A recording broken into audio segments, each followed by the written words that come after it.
தீயவற்றை கழித்துவிட்டு வீட்டை தூய்மையாக்குவோம்.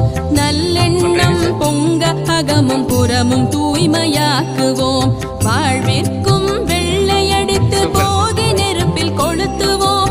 வளர்தல் உயர்தல் எழுதல் பொலிதல் நிறைதல் மிகுதல் பொங்கலே. பொங்கலோ பொங்கல் போகி பொங்கலோ பொங்கல். பொங்கலோ பொங்கல் பொங்கலோ பொங்கல்.